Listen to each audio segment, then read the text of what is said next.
Je pense qu'on est en ligne. Bonjour à toutes et bonjour à tous. Ravi d'être avec vous de nouveau aujourd'hui pour une nouvelle conférence, une nouvelle table ronde, cette fois-ci dédiée à la RSE et à l'hôtellerie, en tout cas à la RSE dans le secteur hôtelier, avec une belle thématique qui est comment engager ses parties prenantes dans la démarche. Je vous partage donc la présentation de ce jour. Hop.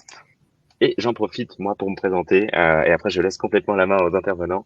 Je suis donc Alban, je suis directeur marketing et communication chez CiviTime, et tout simplement maître de cérémonie aujourd'hui, c'est-à-dire que je vais faire en sorte qu'on digresse pas trop, parce qu'on va avoir des passionnés autour de la table, vous allez voir. On a la chance d'avoir Emma, Wayne et Anthony qui se sont libérés aujourd'hui, et merci aussi à vous pour votre temps pour échanger sur ce super sujet. Une spécificité que je vous précise juste avant de se lancer, c'est que Wayne est un ami outre-Atlantique. Et donc, du coup, il va s'exprimer dans la langue de Shakespeare. Pas de souci. S'il y a des problèmes de compréhension ou vous voulez qu'on reprécise des choses suite aux interventions de Wayne, n'hésitez pas à le préciser dans le chat. Et on fera en sorte de passer les éléments en français. Je pense que de toute manière, il y a un bon nombre d'entre vous qui maîtrisez aussi cette langue, mais n'hésitez pas, encore une fois, à poser toutes vos questions. Une seule règle du jeu pour celles et ceux qui font leur premier pas sur Livestorm. Bon, les, les images sont pas les plus parlantes, mais vous avez un onglet chat et un onglet questions. Dans l'onglet chat, vous pouvez faire, c'est un défouloir, vous pouvez donner tous les éléments que vous souhaitez, des réactions. Et si vous avez des questions très spécifiques sur l'intervention, que ce soit du côté d'Emma, de Wayne ou d'Anthony, n'hésitez pas à les poser. Moi, ça me permet aussi de les récolter et de les poser directement à nos intervenants, sachant qu'il n'y aura pas de session questions-réponses à la fin, mais elle va se faire tout du long. C'est toujours plus agréable pour nous de vous poser de poser des questions aux intervenants pendant que vous avez votre question en tête et pendant qu'ils sont en train d'expliquer et préciser un point. Voilà. Ceci étant dit, je vais laisser la main à Emma qui va se présenter dès maintenant. Après, ce sera à Owen, après, ce sera à Anthony. Et je vous souhaite une bonne conférence à toutes et à tous. Et vous allez me retrouver dans quelques minutes. À tout de suite. Emma, je te laisse la main. Merci beaucoup Alban. Du coup, bonjour à toutes et à tous. Enchantée. Donc moi, je m'appelle Emma Palocchi. Je suis la responsable RSE des Pullman parisiens, qui est une marque plutôt business. Elle est présente dans 44 pays avec plus de 154 hôtels.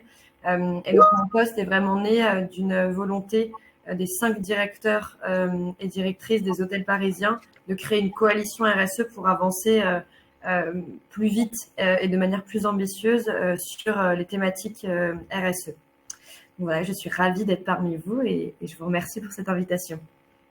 Le plaisir est partagé. Merci beaucoup, Emma, d'être avec nous aujourd'hui. Et puis, on va du coup vous présenter. Je vais vous laisser vous présenter. When it's your time. Oh, merci. Bonjour. Unfortunately, I have probably exhausted the limit of my French, so my apologies. I will be speaking English. I'm from Australia, and my name is Wayne McKinnon, and I'm the CEO of Green Growth 2050. We're a certification company, and we certify international hotels for their sustainability and environmental performance. My background's actually in hotels, and I've worked for many decades in international hotels before moving into the sustainability arena. I wrote the original Green Globe certification standard many years ago, and it's still used today in many of the hotels that are currently certified globally. Recently, we started our own certification company, Green Growth 2050, and we've been very successful in dealing with a whole range of international hotels, certifying them, as well as developing a range of other solutions that benefit hotels. We do a global reporting framework for hotels where they can report energy, water, waste, greenhouse gas emissions, and do all their ESG reporting, as well as consolidating that to global values. We released Chill, our food waste measurement and analysis solution, doing some marketing. And at the moment, I'm working very closely with Gold Limited as one of their consultants, specifically on the project. Aïe, aïe, aïe. Aïe, aïe, mince, ça touche tout le monde, c'est assez terrible ce qui nous arrive. En tout cas, grossièrement, Wen, aujourd'hui, c'est le fondateur de Dream Growth 2050, je pense que vous l'avez bien compris, je l'ai dit en français. Et il est spécialisé dans la certification et les standards Green Globe, qui est, on va en parler juste après, hein, une certification qui est très reconnue dans le monde de l'hôtellerie. Anthony, du coup, on te laisse la main, on te laisse te présenter. Oui, super. Bonjour à toutes et à tous. Donc moi c'est Anthony, je suis fondateur de la société Civitime. Civitime, donc, c'est une structure que j'ai créée il y a 5 ans et notre job c'est d'aider les organisations à engager leurs parties prenantes dans la RSE.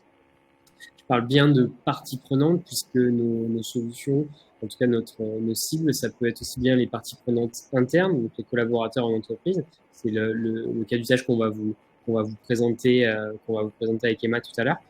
Mais ça peut aussi être les parties prenantes externes, donc les fournisseurs, les clients, en fonction en fait tout simplement des enjeux de l'organisation qu'on accompagne. Et notre particularité, c'est qu'on fait ça par le jeu. On utilise le jeu pour engager un maximum de parties prenantes ou de collaborateurs quand on travaille en interne, parce qu'en fait notre enjeu c'est tout simplement de susciter leur intérêt, de capter l'attention du collaborateur et de faire en sorte qu'ils perçoivent la RSE comme une opportunité et non pas comme une contrainte, comme une énième contrainte réglementaire comme on peut l'avoir. Donc on va utiliser le jeu pour créer une dynamique collective dans l'entreprise autour de la RSE et leur transmettre un maximum d'informations. Tous nos jeux, on a une trentaine de jeux, une centaine de contenus, on va dire de thématiques différentes sur la RSE. Ça va des enjeux liés au développement durable, enfin, ça va du réchauffement climatique par exemple, jusqu'au sujet handicap, inclusion, diversité. Donc on balaye vraiment tout le scope de la RSE et on accompagne comme ça une centaine d'entreprises en France et à l'étranger. Tout secteur d'activité confondu, ça va de l'industrie à l'hôtellerie pour le coup. Et donc dernièrement, et on va revenir sur ce cas d'usage-là, on a accompagné donc Pullman La Défense dans la sensibilisation de ses collaborateurs aux enjeux du développement durable, dans le cadre notamment de la certification Green Globe de cet hôtel. Mais on va revenir dessus dans un second temps, je pense. Parfait, hyper clair. Merci beaucoup, Anthony. Encore une fois, si vous avez des questions, hein, ne serait-ce que sur nos intervenants et intervenantes, n'hésitez pas à les poser dès maintenant. On va rentrer plus dans le vif du sujet, comme je disais tout à l'heure. Maintenant qu'on sait qui sont les personnes qui sont autour de la table aujourd'hui, Wen va revenir, je pense, d'une minute à l'autre. La problématique, la thématique à laquelle vous participez aujourd'hui, je la rappelle juste, c'est hôtellerie et RSE. Comment engager ces parties prenantes dans la démarche? Il y a un vrai sujet, Anthony l'expliquait, Emma aussi, sur l'engagement des parties prenantes, que ce soit dans le secteur de l'hôtellerie ou dans tout secteur confondu. Hein. Aujourd'hui, c'est un sujet qui est très important et porté aussi bien par les directions que par toutes les strates de l'entreprise. En tout cas, ce serait un monde vers lequel on a envie d'aller. Comment va se passer cette table ronde? On va avoir une première partie sur le contexte, les enjeux et les retours d'expérience des dispositifs qui ont été mis en place chez Pullman, avec Emma notamment, qui va vous présenter ces éléments. Et puis on aura dans une seconde partie la présentation d'Eco Arbor Hotel, qui est ce fameux escape game digital qui est dédié à la sensibilisation de la RSE dans un secteur, un univers, un environnement de jeu qui est lié à l'hôtellerie. Ceci étant dit, Emma, je vais me tourner vers toi pour ma première question. Est-ce que tu peux nous présenter le contexte du secteur du tourisme et les enjeux du développement durable qu'il y a à l'intérieur pour toi et à quel point c'est important pour Pullman aujourd'hui de jongler avec ces nouvelles attentes? Tout à fait. Pour moi, il y a un premier point, c'est aujourd'hui, le secteur hôtelier dresse le portrait un peu d'un idéal qui a perduré pendant un certain temps, qui était lié au plaisir, à la surconsommation, à un peu des paillettes plein les yeux. Et du coup, ce point-là, au détriment de à la fois une conscience de la consommation de nos ressources, donc en fait une consommation assez illimitée de toutes les ressources qui étaient à notre portée, et aussi pour moi un sujet un petit peu de servitude des équipes auprès des clients. Et donc, ce que je trouve passionnant autour de ces sujets-là, en lien avec la RSE, c'est comment, en fait, aujourd'hui, on vient revaloriser les fonctions hôtelières, remettre de la valeur dans ces métiers qui sont aujourd'hui énormément impactés. Je pense que toutes les personnes qui sont là et qui travaillent dans l'hôtellerie ont un service RH qui a du mal en ce moment parce que en fait, c'est un secteur qui souffre énormément depuis le Covid, un peu plus longtemps, mais le Covid a vraiment été un coup d'accélérateur dans l'appauvrissement des ressources humaines. Et du coup, c'est comment on revalorise ces fonctions en interne, mais également de manière générale auprès des clients, que en fait, ce sont des êtres humains qui travaillent et dont la passion, moi, enfin, je trouve ça assez fascinant, dont la passion est de faire vivre une expérience unique à chaque personne qui met un pied dans cet hôtel.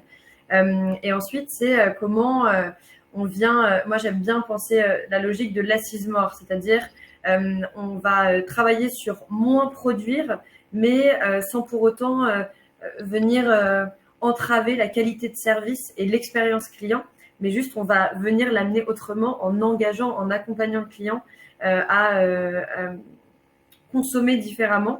Donc voilà, pour moi, c'est vraiment les gros enjeux. Le secteur hôtelier, c'est environ 11% des émissions de CO2 au global aujourd'hui. Donc c'est comment on vient travailler un peu sur une cinquantaine d'actions possibles. Parce qu'en fait, l'avantage d'un hôtel, c'est que c'est assez représentatif de la société. Et donc, on va avoir des enjeux sociaux autour du recrutement, de la formation, de la qualité de vie au travail, de la pénibilité au travail. On va avoir des enjeux sur comment, en tant qu'établissement implanté dans un territoire, en fait, on n'est pas juste un établissement qui recevons du public, voire du public étranger, et où toute la richesse reste au sein de l'établissement, mais qui est plus partagée, que cet établissement est aussi un lieu de partage pour les gens qui habitent à côté. Et enfin, comment on limite ce qu'on consomme et ce qu'on produit, donc à la fois sur les ressources énergétiques, c'est à peu près 60% des émissions de CO2 d'un hôtel, les consommations en eau, le gaspillage alimentaire qui est un très gros sujet aujourd'hui dans les hôtels, l'alimentation durable de manière plus générale et tout ce qui est en lien avec la gestion des déchets. Donc aujourd'hui, on est une entreprise de service, donc on ramène un certain nombre de produits. Comment on fait pour limiter aussi toutes nos consommations de produits. Et donc pour moi, le challenge, il est assez conséquent. Et la première étape dans toute cette montagne de choses à faire, c'est comment on embarque les équipes, comment en fait on leur donne envie de s'impliquer et de se dire, mais en fait, moi aussi, peu importe mon poste, je peux faire partie de ces stratégies, que je sois dans les équipes de direction ou dans les équipes de service. On a toutes et tous un rôle à jouer. Et donc, dans embarquer, pour moi, c'est de la montée en compétence. C'est comment, dans un premier temps, on sensibilise, ensuite on forme et ensuite on leur donne des clés pour qu'ils ils puissent agir. Et puis, dernier point aussi, c'est une fois qu'on a fait toutes ces choses-là, comment on vient asseoir en fait tous les efforts qu'on a faits. Et ça passe notamment avec des certifications. Donc nous, on a 4 des 5 hôtels, dont la Défense qui a été certifiée Green Globe cette année, et dont une partie des différents éléments porte sur comment les équipes sont formées et sensibilisées aux enjeux de la RSE. Hyper intéressant, Emma. Merci beaucoup pour ces premiers partages. On le sent, hein, de toute manière, c'est un secteur qui est ultra touché. On l'a vu passer rapidement au niveau des slides. On sait que c'est un secteur, dans le tourisme, hein, de manière très globale, qui est un gros émetteur de GES, de gaz de gaz à effet de serre. Je vais y arriver. On le voit à l'écran, et donc il y a des vrais enjeux, aussi bien comme tu le disais, sur l'hébergement, sur la restauration. Et il y a beaucoup de pistes sur lesquelles on peut travailler. La sensibilisation fait complètement partie de cet effort collectif en fait dont tu parlais, et la certification vient crédibiliser, effectivement, comme tu le disais. Ça nous fait une parfaite transition avec le retour de Wayne, justement, qui va nous en dire un peu plus. J'espère qu'il aura le temps de le dire avant que ça recoupe, mais il va nous en dire un peu plus sur la certification justement de Green Globe, parce que effectivement ces certifications, tu ne l'as pas précisé, Emma, mais qui est assez exigeante réellement, et c'est tant mieux, hein, pour le secteur. Et il y a beaucoup d'indicateurs à aller chercher, à aller cocher, mais c'est une vraie fierté d'être certifié Green Globe. Donc je laisse Wayne Je vais laisser la main à Wayne pour nous en dire un peu plus sur ces certifications. Wayne, is it okay for you?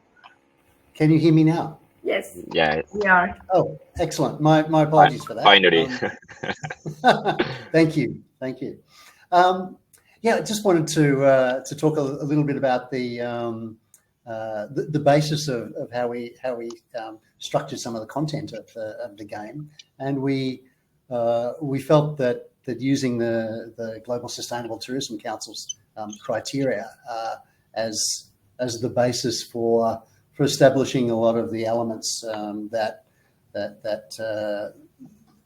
the people participating need to address was ideally suited to the certification issues that relate to the Global Sustainable Tourism Council's criteria.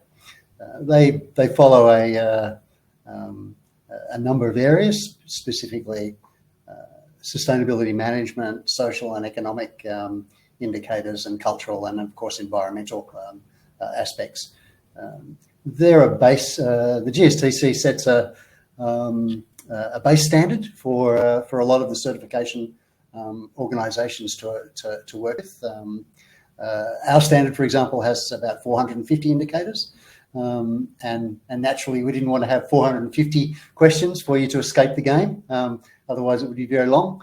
But we looked at some specific areas where we could address certification and address important sustainability issues for the participants in the hotel industry, and worked the content around those. So using the GSTC criteria was really really important to how we structured the basis of the content. Oh, thank you, Wayne. Emma, est-ce que tu souhaites rajouter quelques éléments sur la certification? Pour moi, elle est vraiment complète dans le sens où elle reprend tous ces éléments-là. Et pour des équipes qui sont pas forcément formées à la RSE, ou en tout cas qui sont pas encore très impliquées, elle permet vraiment de donner un visage global, je dirais, de tout ce qu'implique et comment tout ce qui est inclus quand on parle de responsabilité sociétale des entreprises. Et en ce sens, pour moi, elle met aussi les personnes on board, et elle permet de faire en fait le premier pas qui est et le plus difficile, je dirais, de OK, aujourd'hui, où est-ce qu'on en est? Quels sont tous les points à identifier sur lesquels il va falloir travailler, avancer, évoluer, améliorer. Et donc, elle, pour moi, elle permet vraiment un point de base hyper intéressant et important pour se dire, OK, on a relevé tout ce qui avait déjà été fait de bien. Et donc, ça permet de valoriser les efforts qui étaient déjà faits par les hôteliers. Elle met un tampon officiel pour dire, en fait, cette entreprise travaille dans sa démarche RSE pour s'améliorer, parce qu'il y a des objectifs aussi d'amélioration au fur et à mesure des années.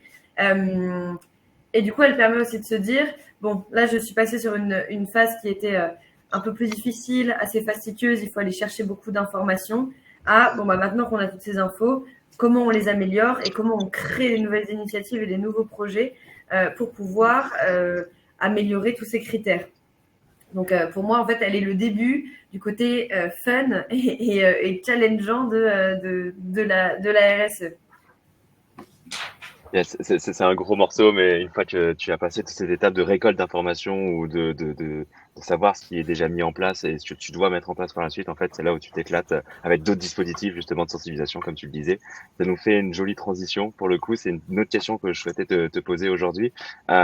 Quelle démarche il y a au sein de Pullman aujourd'hui, en dehors de la certification, bien évidemment, mais rentrons dans le concret pour engager vos parties prenantes dans votre démarche RSE.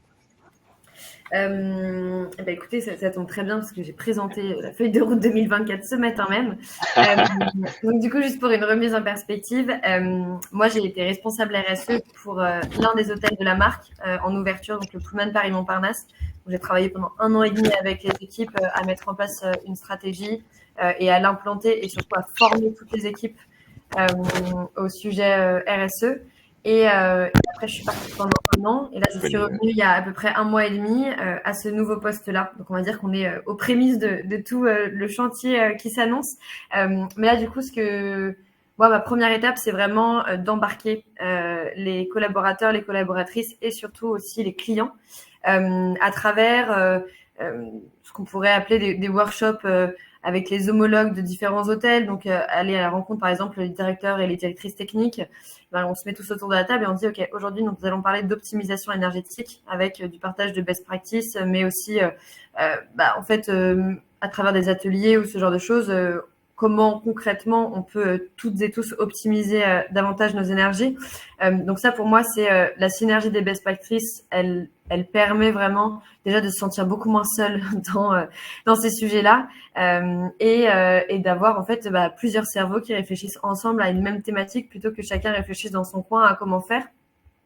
La deuxième, c'est dans un premier temps la sensibilisation des équipes à travers des formes très ludiques, selon moi, pour aborder plein de thématiques, que ce soit en termes d'alimentation, de gestion des déchets, de consommation d'eau, de recrutement inclusif. En fait, il y a tellement de manières à travers des quiz, des jeux tels que celui qui a été développé sur le Pullman de la Défense.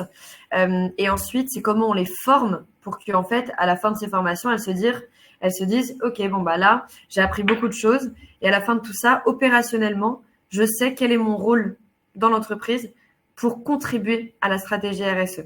Et cette phase-là, pour moi, elle est vraiment pas du tout à mettre de côté parce qu'une fois qu'une majorité des équipes sont embarquées, en fait, les actions vont beaucoup plus vite parce que tout le monde est responsabilisé, tout le monde est en ordre de marche aussi, et ça fait sens. Quand on est au front office, on va savoir beaucoup mieux parler de la certification Green Globe. Quand on va être avec les équipes événementielles pour proposer des séminaires aux clients, on va savoir vers quoi les orienter pour avoir une démarche plus engagée et plus responsable. Pour recruter autrement, si les équipes sont mieux formés à accueillir des personnes en situation de handicap, à aller chercher d'autres partenaires qui ne sont pas les partenaires classiques comme Pôle emploi ou directement dans les écoles.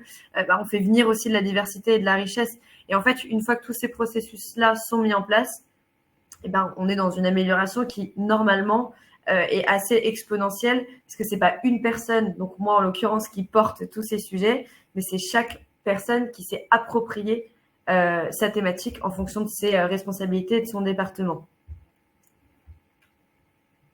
Hyper intéressant, merci, merci Emma pour ces précisions. Je vais vous mettre à l'écran aussi ce dont tu parlais en fait, hein, Emma, tout simplement le jeu qui est mis en place avec CiviTime, sans faire un moment pub, hein, mais c'est vraiment pour exprimer visuellement à quoi ça ressemble. C'est ce fameux jeu, ce fameux escape game aventurier sur le thème de la jungle. Anthony, tu peux peut-être nous préciser quelques éléments et puis on prendra les éléments les questions d'Inès et de Louise juste après. Yes, avec plaisir. Alors effectivement, là, ce qu'on a fait pour le Pullman La Défense, on a été sollicité par la directrice qui nous a demandé de mettre en place des actions pour sensibiliser les collaborateurs et on l'a fait sous un format qui est, je trouve, assez intéressant. Nous chez Civitime, en fait, on développe donc des jeux. Tous nos jeux sont digitaux, accessibles sur PC, tablette et smartphone. Et habituellement, nos clients utilisent nos outils de manière asynchrone, dans le sens où on va mettre à disposition le jeu de l'ensemble des collaborateurs sur leur PC, leur tablette ou leur smartphone. Ils vont se rattacher à une équipe et ils vont jouer chacun dans leur coin. Leurs points sont cumulés au niveau de l'équipe. Ça permet de créer une petite émulation, un classement, un challenge inter-équipe et les gens, l'idée c'est de leur transmettre un maximum d'informations à travers ça. La particularité avec le Pullman à Défense, c'est qu'on a du coup fait ça de manière synchrone. On n'a pas fait de la synchrone comme on fait habituellement, mais là on l'a fait de manière synchrone. Concrètement, comment ça s'est passé? On a déployé le jeu auprès des collaborateurs, mais ils y participent ensemble.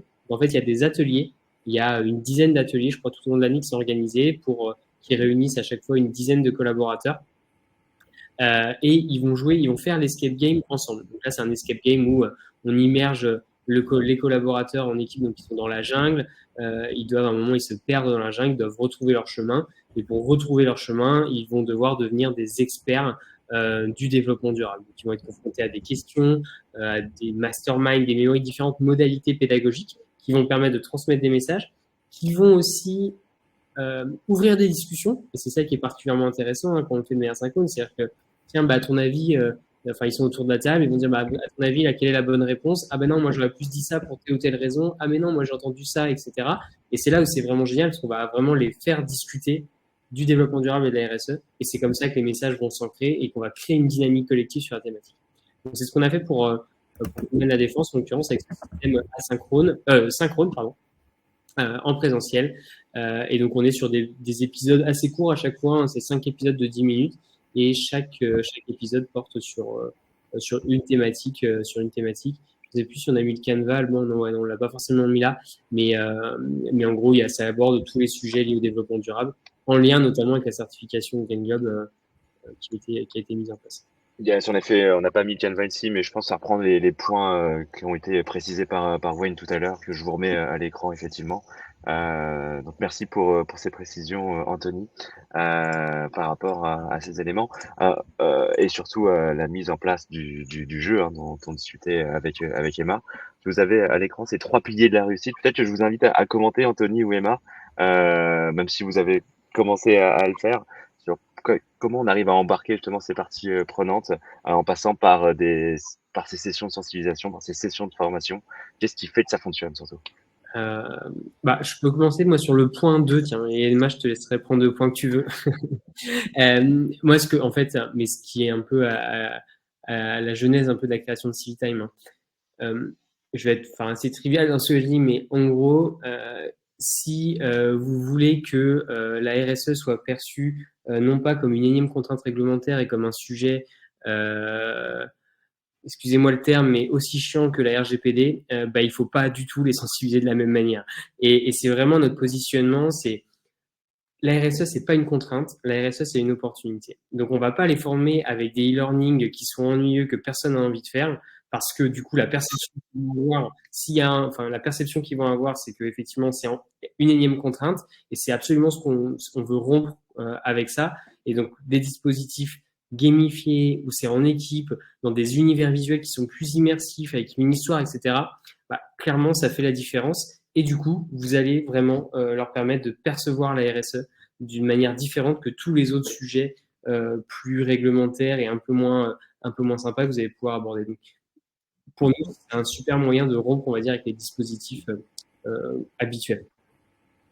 Ouais, et pour moi, je rajouterais aussi, il y a beaucoup ce discours que j'entends et que je peux ressentir parfois de oui, mais nous, en France, on n'est pas les plus gros pollueurs, les États-Unis polluent plus, la Chine pollue plus, on fait déjà beaucoup d'efforts, etc. Et moi, je leur dis que, en fait, si tout le monde se dit ça, personne n'avance. C'est un peu le triangle de l'inaction, c'est toujours la faute de celui d'à côté qui fait qu'on n'agit pas. Et moi, ce que j'essaye d'amener, c'est à quel point on peut se sentir utile et que ça peut procurer aussi de la joie d'être dans l'action et de contribuer même à sa petite échelle à faire en sorte de porter un projet plus grand que soi. Et il y a autre chose que j'ai trouvé aussi quand je travaillais au Pullman Montparnasse, ne jamais sous-estimer l'enjeu autour du sociétal, donc c'est-à-dire comment on travaille avec des acteurs et des actrices associatives pour impliquer aussi ces équipes. Et moi, j'ai pu remarquer que quand elles étaient engagées dans quelque chose où elles faisaient face à des vraies problématiques de société, elles répondaient à des besoins, que ce soit, nous par exemple dans l'hôtellerie, ça va beaucoup être autour de la précarité du logement. Donc on a travaillé avec des centres d'hébergement d'urgence, et les équipes relevaient une fierté et un sentiment d'utilité à avoir contribué à ça. Et derrière, en fait, prenaient beaucoup plus conscience de pourquoi on leur avait fait des formations, on avait voulu les impliquer et se montrer aussi beaucoup plus motivés dans la mise en place d'actions qu'on pourrait penser un peu plus contraignantes. Je pense au tri, je pense à certains points qui peuvent paraître contraignants. Et je suis vraiment d'accord avec Anthony sur Et moi, la première fois que j'ai demandé aux équipes que j'ai rencontrées, pour vous, c'est quoi la RSE? La plupart, elles m'ont répondu, pour moi, la RSE, c'est un document chiant de 200 pages. Et je me suis dit, ah, mais c'est marrant, parce que moi, j'ai fait des études là-dedans, mais moi, c'est le cadet de mes soucis, ce reporting extra-financier. Enfin, moi, j'imagine la RSE comme, un peu comme un énorme jeu immersif, grandeur nature, et où on vient se questionner, on vient pas dire que les gens font mal leur métier, mais plutôt te dire, OK, hier, vous le faisiez comme ça, et si on rajoute cette opportunité-là, comment on pourrait l'imaginer, quoi. Et donc, au même titre que toi, Anthony, tu l'as gamifié comme ça, moi, au sein des équipes, quand j'échange, en plus d'avoir tous ces supports-là, je l'amène comme quelque chose de joyeux et un peu comme un grand jeu, quoi. C'est le grand jeu du nouveau récit du monde qu'on a envie d'écrire, quoi. Et j'ai pas peur d'utiliser aussi les grands mots. Je pense qu'il faut se dire qu'on va faire partie d'une grande solution et que ça va être un bon moment. Très jolie pré-conclusion, du coup, Emma, c'est joliment bien dit, tous ces éléments.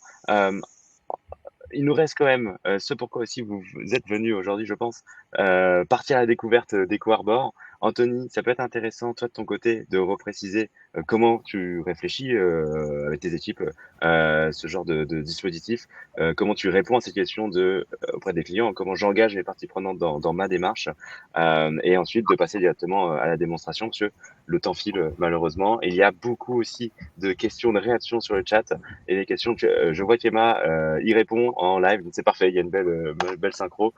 Anthony, je te laisse la main, et Emma, je te laisse aussi la main pour répondre aux questions de manière textuelle pour l'instant. Merci.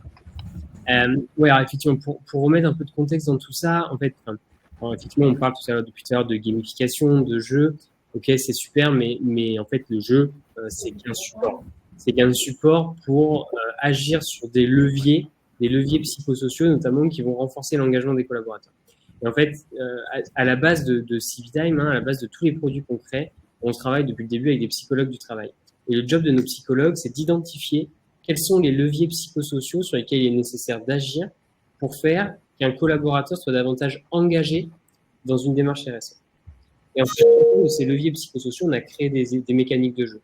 Ce qui fait qu'aujourd'hui, on a une approche de l'engagement RSE qu'on aborde avec nos clients, qui va de la phase de sensibilisation. Donc, je ne vous explique pas ce qu'est la sensibilisation, mais avec une vision très macro et très globale sur qu'est-ce que la RSE. Une deuxième étape qui est la phase d'adhésion, c'est-à-dire que, OK, cher collaborateur, on t'a expliqué les enjeux. Maintenant, on va t'expliquer comment, dans notre hôtel, on va répondre à ces enjeux-là. Qu'est-ce qu'on va mettre en place? Voilà notre feuille de route RSE. La troisième étape, c'est la phase d'implication. C'est OK, maintenant qu'on t'a expliqué notre feuille de route, voilà comment toi, tu peux devenir acteur de cette stratégie RSE. Et la quatrième étape, c'est la phase de valorisation. On va en faire des ambassadeurs. Notre objectif, c'est que les collaborateurs soient capables de parler en interne comme en externe des engagements RSE de l'hôtel. Et quand on en arrive là, on peut se dire qu'on a des gens engagés. C'est-à-dire, si les gens font la promotion, c'est qu'ils y croient. Et s'ils y croient, c'est qu'ils sont engagés. C'est vraiment toute l'approche qu'on a chez Civitime pour embarquer un maximum de personnes. Donc ça, c'est pour la théorie. Et ensuite, on utilise la gamification pour faire ça. Donc, parce que, comme je vous disais, l'objectif de la gamification, il ne faut pas percevoir la gamification comme on va pas faire jouer les gens à Mario Kart ou à Pac-Man, c'est pas du tout ça. L'objectif de la gamification, c'est de convertir de transformer une activité qui peut être perçue comme contraignante en une activité qui va être stimulante et source de plaisir. La définition de la gamification, c'est juste ça. Et ça passe du coup par des petits subterfuges, des barres de progression, des récompenses, des badges. Ces petites mécaniques-là qui vont faire que ça va me stimuler et je vais prendre du plaisir à gagner des badges ou à réaliser ces actions. C'est uniquement ça, la gamification. Je m'attarde pas plus que ça sur le sujet parce qu'on a d'autres choses à vous montrer, mais c'est vraiment ça notre positionnement chez Civitime. Et donc, fort de ce constat, en fait, quand on a accompagné, pour vous faire la genèse, on a accompagné, ça doit faire un peu moins d'un an qu'on travaille avec Pullman La Défense, et donc Pullman nous a expliqué un peu la certification Green Globe, ce qu'il y avait à l'intérieur, etc. Et on s'est dit que ça pourrait être vraiment super de créer un escape game dédié au secteur de l'hôtellerie pour sensibiliser les collaborateurs au développement. Et donc, c'est là où on a travaillé avec les équipes de Wayne. Wayne, donc, qui a écrit tout le contenu, parce que avec leur expertise métier Green Globe, ils ont écrit le contenu du jeu. Et ensuite, nous, on a créé le jeu, on a créé les environnements de jeu, on a assemblé les deux. Et aujourd'hui, ça nous donne un escape game qui est plutôt chouette. On est assez fiers. Je vais vous faire une petite démonstration où on va immerger. Vous voyez le storytelling. Donc, Eco Harbor, c'est un hôtel qui est en train de renouveler ses engagements en faveur du développement durable. Mais le propriétaire se rend compte qu'il y a quelqu'un qui introduit des pratiques non durables dans l'établissement. Et donc, l'utilisateur est chargé de mener une enquête pour retrouver l'auteur de ces méfaits, mais surtout identifier les mauvaises pratiques. Donc, on prend les choses un peu à l'envers, hein, c'est identifier toutes les mauvaises pratiques et du coup remettre en place les bonnes pratiques sur cet univers-là. Dans ce super hôtel, en fait, il y a différentes missions à accomplir pour retrouver notre fameux suspect, et chaque mission va porter sur un des piliers du développement durable. Donc, la mission 1, c'est sur la gestion durable. La mission 2, c'est sur les enjeux sociaux et la partie économique. Donc, on va parler du développement communautaire, du commerce équitable, par exemple. Et ça, c'est important parce que l'objectif, c'est aussi que les gens se disent pas, non, mais la RSE, c'est remplacer les gobelets par des mugs et mettre des ruches sur les toits. Ça va un peu plus loin que ça. Il y a des enjeux, les enjeux que vous voyez là, hein, quand on parle de commerce équitable, d'embauche équitable, de corruption, c'est de la RSE. On va parler aussi de l'héritage culturel et enfin de tous les sujets environnement avec les émissions de gaz à effet de serre, les biens des consommations, conservation de la biodiversité. Ça, c'est pour le fond. Et maintenant, place au jeu. Je vous montre à quoi ça ressemble. Alors, je te laisse la main pour partager ton écran, Anthony. Ouais, je te laisse me confirmer juste que c'est bon parce que je ne vais plus vous voir. Je ne vous vois plus, donc je te laisse confirmer. Écoute, c'est OK. C'est OK pour nous. OK. On va pas vous faire une démo complète. Sachez qu'à la fin de ce webinaire, on va vous afficher un QR code et vous pourrez repartir avec le jeu. Alors, c'est une version de démo, hein, parce que bon, c'est pas gratuit, hein, on a un modèle économique quand même, mais vous pourrez en tout cas le faire tester sur un univers de démo. Donc là, alors l'écran que vous voyez juste ici, donc c'est notre écran d'introduction où on explique donc que en tant qu'utilisateur, vous êtes un enquêteur et vous allez devoir retrouver donc l'auteur des méfaits qui met en place des pratiques non responsables. Pour ça, plusieurs missions et plusieurs zones à explorer dans notre hôtel. Donc l'environnement de démo m'amène directement à la mission 4 en l'occurrence, hein, pour vous montrer la finalité du jeu. Où là, on m'explique, donc c'est il y a un storytelling, on m'explique que je vois quelqu'un au fond du couloir qui sort d'une chambre et peut-être que en fait dans cette chambre, je vais pouvoir obtenir des indices, donc je vais pouvoir me rendre dans cette chambre et dans cette chambre, je dois la fouiller en fait tout simplement pour trouver des indices. Et donc en la fouillant, je vais me rendre compte que je vais tomber sur différents éléments et je vais là par exemple aller sur l'ordinateur. Où je dois trouver, là je vais avoir des quiz à répondre sur les gaz à effet de serre. Did you know the air travel contribute? Ok, start. Et j'ai plusieurs fichiers à déverrouiller. Pour déverrouiller ces fichiers, je vais devoir répondre à des questions. Voilà. Donc, the net change is a voluntary initiative. Ok, by 2050. Super, bonne réponse. Je gagne des points. Alors là, sur l'environnement de démo, pour que ça soit accessible à tout le monde depuis smartphone avec le QR code qu'on vous a envoyé, on a désactivé les classements. Mais quand je réponds bien à une question, je gagne des points. Ces points me permettent d'évoluer dans mon classement individuel, mais permettent aussi à mon équipe d'évoluer, donc le classement par équipe. Et je peux voir où je me positionne par rapport à l'ensemble des collaborateurs.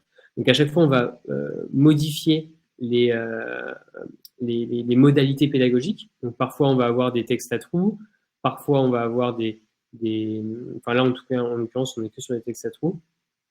Parfois, on va avoir des masterminds, donc des choses à classer, par exemple. Parfois, on va avoir des memories, donc des paires d'images à retrouver, etc., etc. Food waste, plastic waste, plastic waste. Mauvaise réponse. Ah, c'est food waste. Ok. Bon, voilà. Donc là, j'ai terminé, par exemple, sur cette première mission. J'ai un petit résumé et je vais pouvoir enchaîner l'exploration de ma pièce.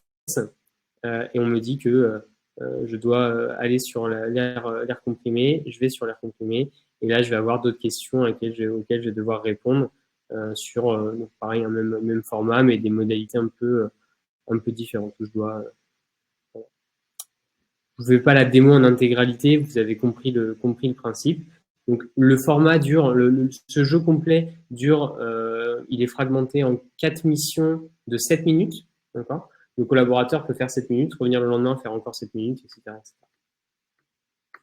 Je m'arrête peut-être là pour la démonstration. Hop, j'arrête le partage et je te laisse reprendre la main, Alban. Yes, parfait. Normalement, la présentation est repartie. C'est ce dont tu parlais juste avant, Anthony, hein, les mini-jeux immersifs en question. Tu as des tests à trous, tu as des quiz images, des esprits de synthèse, des mémoires, des mémories, pardon. J'ai fait une traduction malencontreuse. Et ça qui est hyper intéressant, c'est, comme le disait tout à l'heure Emma, c'est le fait de pouvoir plonger toutes les strates de l'entreprise face à un sujet qui est hyper central aujourd'hui sur le secteur de l'hôtellerie.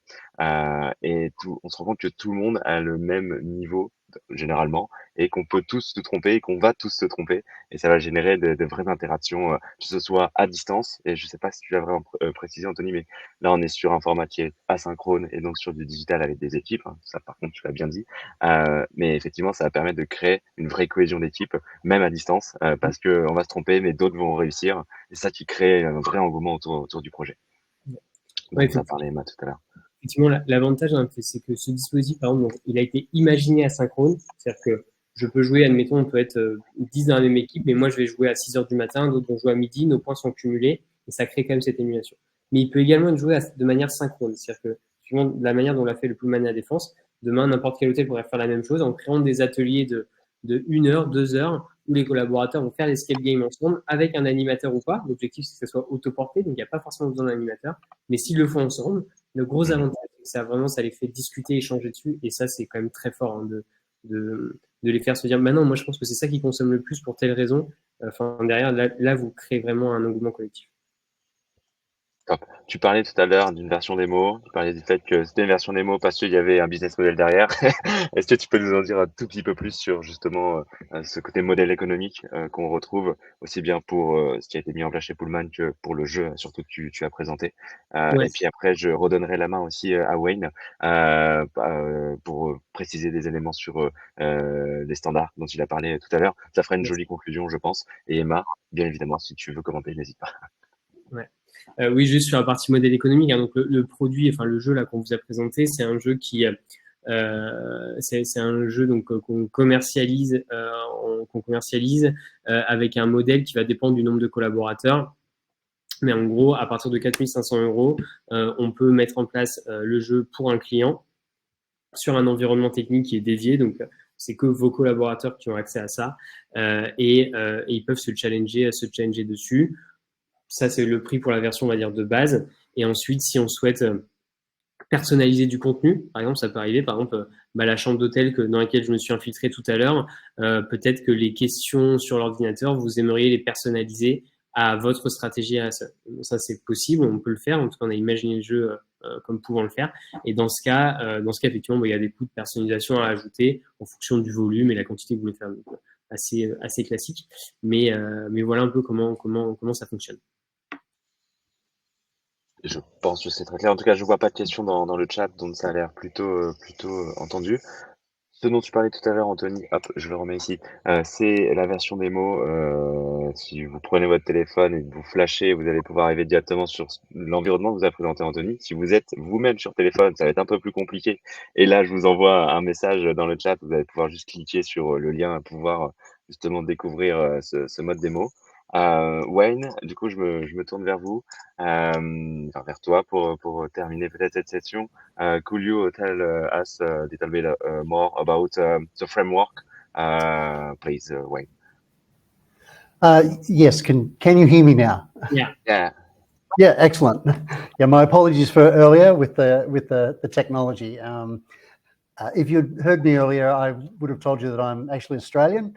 So the French screen is challenging me a little bit. So my apologies for being on mute earlier. As I mentioned, when you would have been able to hear me, I'm the CEO of Green Growth 2050, a certification body that that works with the GSTC framework. So it's been a real pleasure to work with Civitime and in conjunction with Green Globe Limited to work on this project and to be able to formulate a lot of the content that is available. I also mentioned when I was on mute that we have some other solutions that we're working on. One of them is a food waste analysis measurement application, and we'd like to work with Civitime, I think, on some games around that sort of sustainability technology as well. The scope of being able to put together this technology and align it with sustainability, particularly in the hotel industry, bringing it to mobile, making it quick and agile, and for participants to work with, I think is an excellent way forward for learning and development for staff in hotels. So again, thank you very much for allowing me to participate, and hopefully we can work on some more projects. Thank you. Yeah, encore. Thank you, Wayne. Il y a une dernière question à laquelle on n'a pas forcément répondu dans le chat et je prendrais bien une minute pour le faire.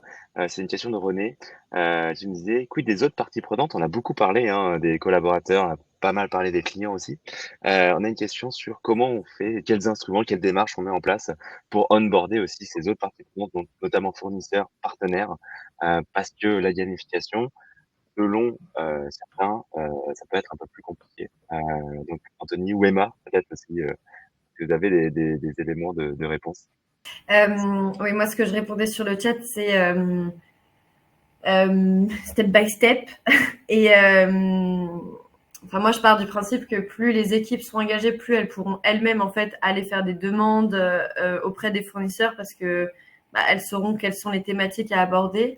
Moi, quand je travaillais à Montparnasse, je sais qu'on était beaucoup en relation, par exemple, sur comment on avait du PQ écologique, du sopalin écologique, comment on retravaille les emballages pour enlever le plastique à usage unique, pour favoriser des plus gros contenants, pour avoir moins d'emballage. Et donc ça, c'était, on me disait, voilà, nous, on vous appelle car on voudrait passer par vos produits parce qu'on sait qu'ils sont très qualitatifs. En revanche, on a un fort enjeu autour de la RSE. Et donc, on aimerait challenger un petit peu ce que vous nous proposez aujourd'hui et comment on pourrait aller plus loin ensemble. Et comme on était un gros hôtel, et là, le but, c'est de le faire aussi à l'échelle de ces 5 hôtels-là, de dire, voilà, vous allez avoir beaucoup de volume avec nous. Est-ce que vous avez d'autres solutions qui sont en cours de développement, qui pourraient peut-être s'accélérer parce que si ou c'est en discussion et vous savez pas si vous allez les accepter, nous, on est hyper partant pour les essayer. Et donc, je dirais que les relations avec les parties prenantes, elles fonctionnent plutôt comme ça. Aujourd'hui, on regarde, est-ce qu'aujourd'hui sur le marché existe un produit écologique qu'on a qu'on est en capacité de pouvoir mettre en place. Et donc, dans ces modèles-là, on prend à la fois des dimensions écologiques, bien sûr, donc matières recyclées et où c'est produit, enfin, en tout cas, quels sont les matériaux et où ils sont produits. Et si c'est la mise en place avec du process, on réfléchit aussi beaucoup à socialement comment ça va impacter les équipes opérationnellement. Parfois, on va refuser des sujets écologiques parce qu'en fait, socialement, on se dit en fait, on perd en qualité de travail et ça reste quand même un des points qui est aussi central que l'écologie. Et enfin, il y a le facteur économique aussi, où en fait, même si on fait du volume, il y a des moments où la RSE, ça coûte plus cher sur certains points. Et donc, voilà, on est plutôt à prendre en fait produit par produit et d'appeler nos fournisseurs, nous dire est-ce que vous avez des solutions à nous trouver? Est-ce qu'elles sont dans votre feuille de route? Et si elles ne le sont pas du tout, on va chercher d'autres fournisseurs et des fournisseurs qui sont parfois plus engagés aussi. Donc, pour moi, c'est intéressant de pouvoir aussi faire évoluer la stratégie RSE de nos partenaires en les challengeant aussi sur différentes thématiques. Mais je dirais qu'on le fait plus au cas par cas. C'est moins quelque chose de globalisé. En revanche, moi, j'avais mis en place une espèce de charte où je demandais aux équipes de poser systématiquement ces questions. Où est-ce que c'était produit et quels matériaux étaient utilisés pour la production? Juste pour compléter la réponse d'Emma sur ce sujet, Alors, je me suis posé la question de la gamification, pas forcément adaptée pour les parties prenantes externes. Eh ben, je suis pas du tout d'accord. En fait, en fait, tout dépend. La gamification, ça fera pas tout. Effectivement, si vous voulez embarquer vos clients, enfin, quelle que soit la partie prenante, ça fera pas tout, mais ça permet en fait d'avoir un terreau fertile. En fait, notre enjeu, nous, c'est de les sensibiliser sur le sujet, de les acculturer, et derrière d'avoir un terreau fertile pour mettre en place des bonnes pratiques avec les fournisseurs, avec tout ça.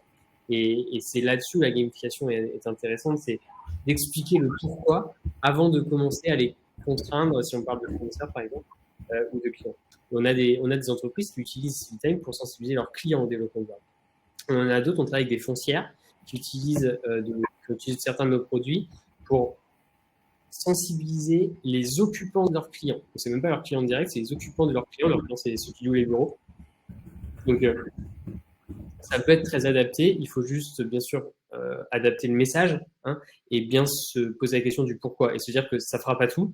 Mais par contre, ça permet de, je redis ce terme-là, mais c'est ça, c'est d'avoir un terreau fertile pour demain mettre en place les actions dont vous avez besoin avec vos fournisseurs. Eh bien, je crois que ça répond parfaitement à la question de René. Merci pour ces précisions.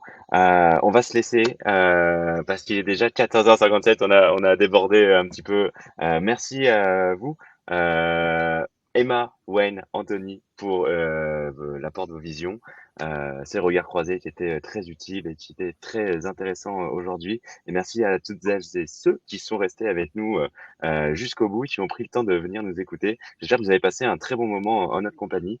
En tout cas, moi, je me suis éclaté. Donc voilà, c'était un bel événement, en toute objectivité, bien évidemment.